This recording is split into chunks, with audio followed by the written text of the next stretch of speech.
Dizem que nenhum homem jamais sobreviveu ao campeão dos deuses. Até Conan entrar naquela arena. O aço aquiloniano vibrou com o impacto, um som agudo e faminto que morreu na vastidão da arena. Conan estava ajoelhado, o peito arfando em convulsões, cada respiração um exercício de agonia que trazia o gosto ferroso de sangue à sua garganta. Sua perna esquerda não respondia, atravessada por um ferimento que em qualquer outro homem já teria silenciado o coração.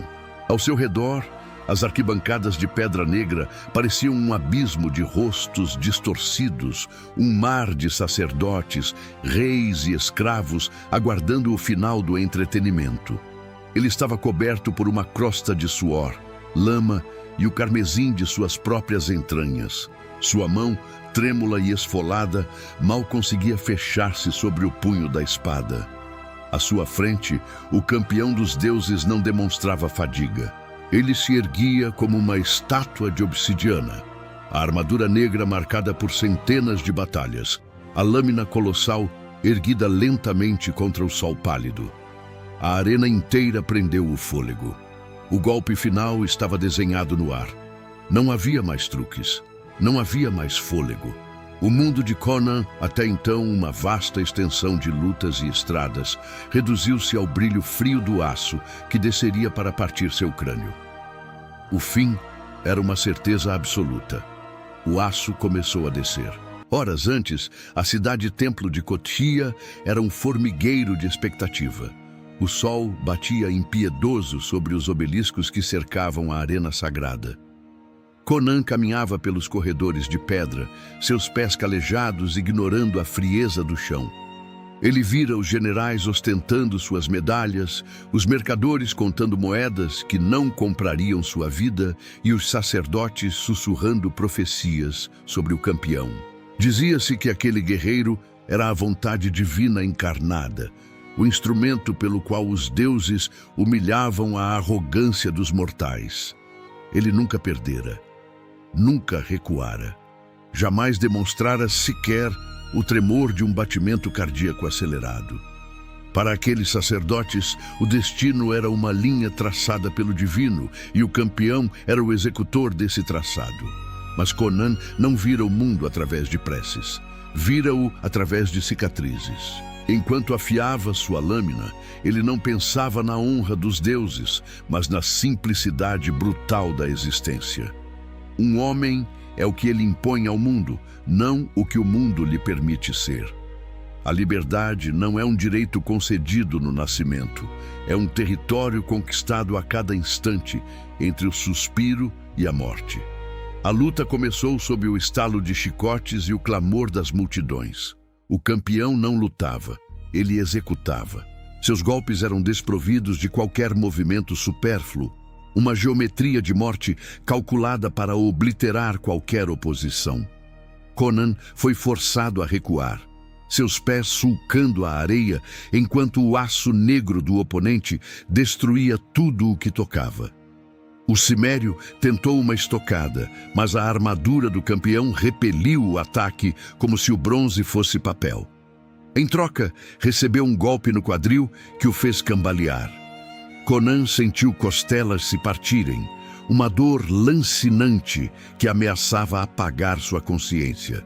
Ele caiu, levantou, recebeu uma coronhada que o lançou metros atrás em meio a uma nuvem de poeira e sangue. O público rugia, um som de fome coletiva. O campeão não expressava nada, nem ódio, nem triunfo. Ele era uma tempestade de aço puro, operando em um plano onde a humanidade não tinha lugar. Cada vez que Conan se levantava, seu corpo era uma coleção de falhas. O sangue escorria por seus olhos, pintando o mundo de um vermelho turvo. Ele foi golpeado até que seus joelhos cedessem, forçado a aceitar a posição de submissão que sempre odiara. Ali estava ele, ajoelhado diante do instrumento dos deuses, enquanto a lâmina colossal se erguia para encerrar a linhagem do último bárbaro. O tempo congelou no instante em que o metal começou sua trajetória descendente. Naquela fração de segundo, a mente de Conan não viu a arena, mas a escuridão da Ciméria. Viu o rosto de seu pai, marcado pelo frio e pela pedra. Lembrou-se da fome que morde o estômago no inverno profundo e de como a vontade de viver, quando destilada, torna-se mais afiada que qualquer lâmina. Ele nunca vencera batalhas porque era o mais forte ou porque os deuses sorriam para ele. Ele vencera porque, enquanto o resto do mundo aceitava a derrota como uma conclusão lógica, ele a via apenas como um erro de percurso. A derrota era uma escolha, e ele, naquele segundo, escolheu recusá-la. O golpe desceu, mas o corpo de Conan não estava mais lá. Com uma explosão de violência que desafiava a agonia de suas costelas partidas, ele rolou e disparou para cima, uma força da natureza que ignorava a própria carne. O campeão, pela primeira vez em séculos, hesitou. Conan não atacou com força bruta, mas com a precisão de um lobo que conhece o ponto vital de sua presa. Ele não buscou a armadura, mas a junta, a imperfeição, o lugar onde o homem por trás do mito ainda existia. A lâmina de Conan encontrou o pescoço do campeão, uma estocada curta, brutal, que ignorou a proteção divina em favor da fragilidade da vida. O colosso tombou. Não houve clamor, apenas um silêncio absoluto que caiu sobre a arena como uma névoa pesada. Os sacerdotes, antes altivos, agora encolhiam-se como ratos no escuro. O povo, atônito, percebeu que a invencibilidade fora apenas uma mentira contada para justificar sua própria subserviência. Conan não parou para colher os louros. Não havia ouro ali que pudesse recompensar o preço que sua carne pagara, nem trono que o prendesse. Ele limpou o sangue da lâmina com um trapo, sem olhar para os corpos ou para as multidões. Caminhou em direção à saída, sua marcha claudicante, porém firme, o peso de sua própria existência sobre os ombros. Os homens acreditam que os deuses escolhem campeões para confirmar suas leis e manter a ordem do mundo.